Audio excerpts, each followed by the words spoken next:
Hello there, gods and amazing goddesses of your reality. Welcome back. This is Manifest with Jenny and Nutritious Lies. So, I'm in a new location, guys, and I'm improvising here. This is a very spontaneous one. So, I'm chilling tonight with my SP, and that's convenient because I nipped away to do a quick video about self-concept, and namely self-concept with your SP. So let's get the normal stuff out the way. So if you wouldn't mind liking, subscribing, clicking the little bell icon, so when I upload videos, they come straight to you. Thank you all for watching this here video. Please like and subscribe and follow. Look how professional it is today, guys. See? This is how I have to roll sometimes when I just get the inspiration. I've just got to go with it. So I'm trying not to do this one as a massively long one, but however, you know the girl likes to chat, especially now when it comes to self-concept. Now, when I say self-concept, that means the way that we look at ourselves or any situation surrounding what we're trying to manifest in any area, facet of our life. Do I have I clarified myself with that? I don't know whether I have. So let me give you some examples. So we'll use SP and we'll use self-concept of self in relation to that SP. Now I've just quickly, these are only examples, but I wanted to, if you could just grab a pen and paper if you're trying to manifest, and we can apply this to any area of self-concept in any subject. So career, bereavement, even relocation, the list could go on. We can apply it to anything, but for today we're going to do it with regards to romantic love and SP. So the way we identify our own self-concept within that chosen area, within love, romantic love, we're talking about tonight, I want you to recognize your own self-concept.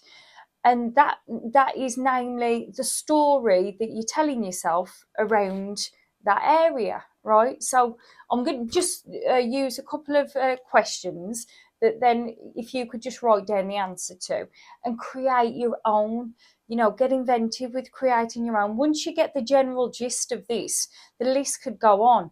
And the idea is to listen to the story and then to get a clear understanding of your self-concept within that area. So say, for example, if you ask yourself, am I worthy of love? Now, I want you to really ask yourself this question and wait for the answer.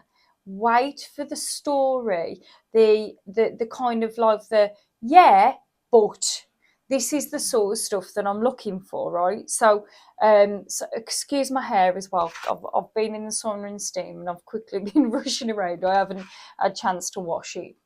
Just got it wet and just brushed it. Anyway, I'm going off. Why did I say that?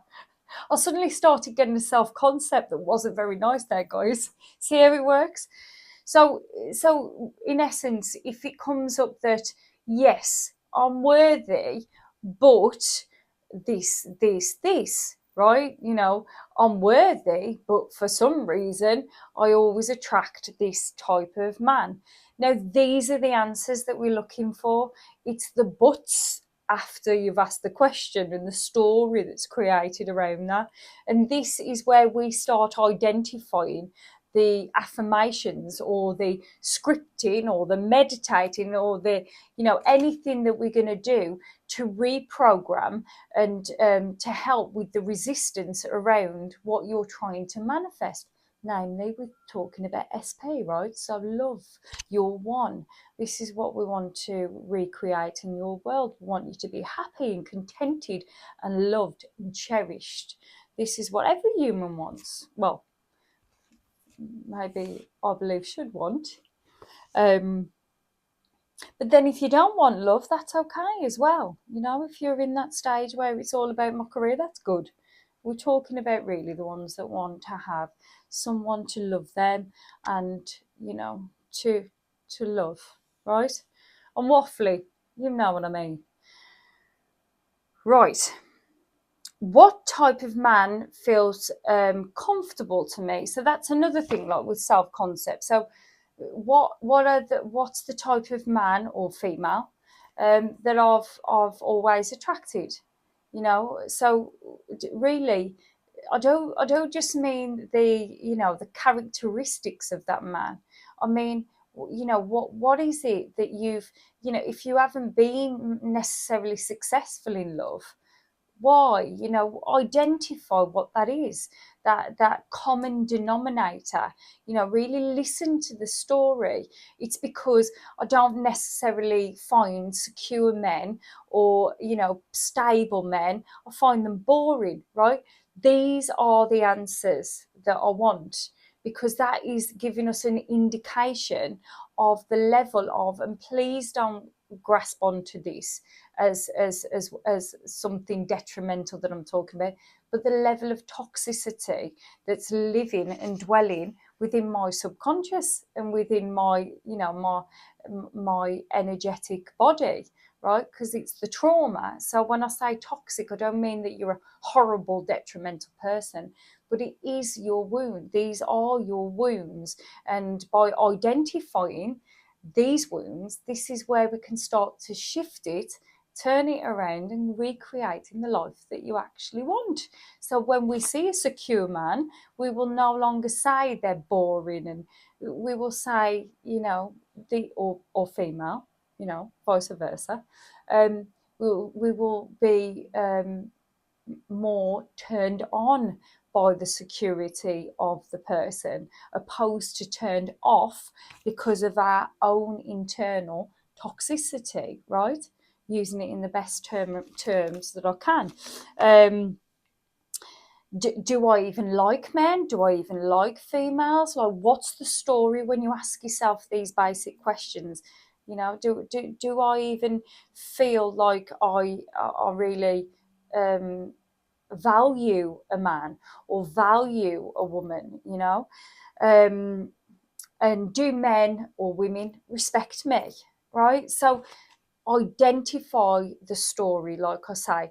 Now, I'm not going to go into too much detail tonight, because I could really go into self-concept, because I love it. It's my favorite subject, and I think going forward I'm going to do so many videos just on self-concept, meaning the way that we perceive ourselves and others in that chosen area, and I could branch out. But what I wanted to finish with today is to really make you understand. Now, the reason why self-concept is different to, say, self-esteem, and the way that we necessarily value ourselves and our worth, it's part of it, but it's not just about that. Meaning, it's the way that we look at the other person also, right? So what I mean there is that I could really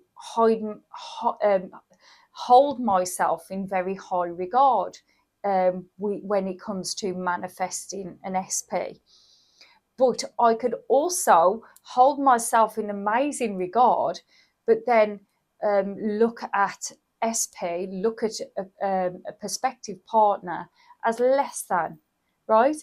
Meaning that when I have this story come up of me dating and putting myself out there to potentially meet a partner, for example, that I would tell myself the story that men are intimidated by me, for example, or men are not emotionally available. Not so much that one, because that one's putting a bit of a rejection on myself.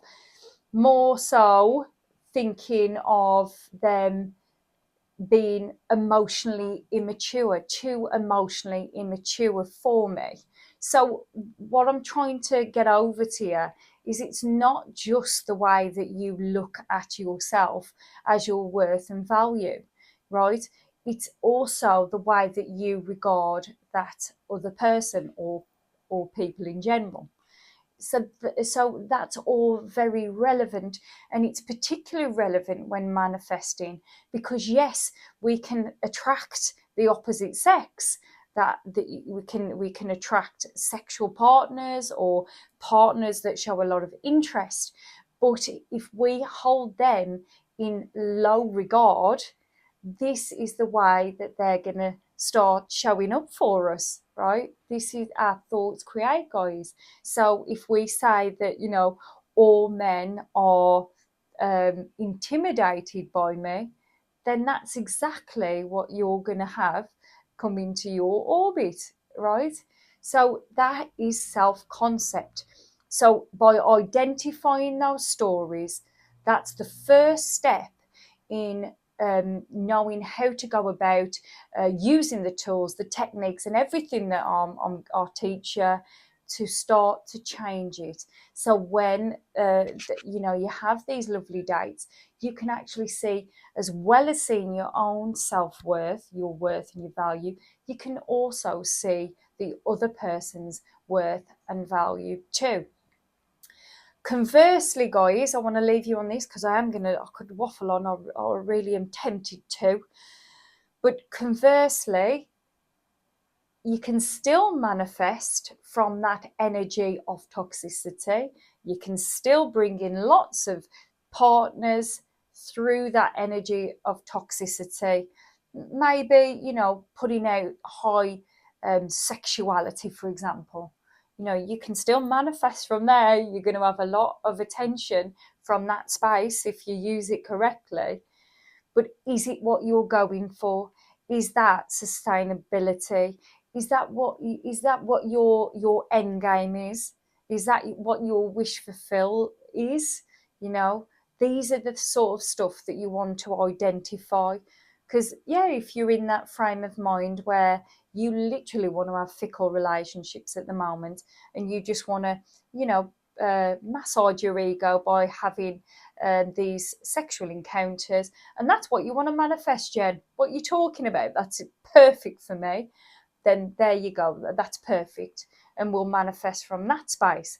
But if you're one of these individuals who wants to really manifest love for longevity, for this person being sustainable, to have a sustained relationship where it's more on the less on the ego side and more on the pure love side, then this is the sort of stuff we need to do to really build our self-concept and look at prospective partners another way.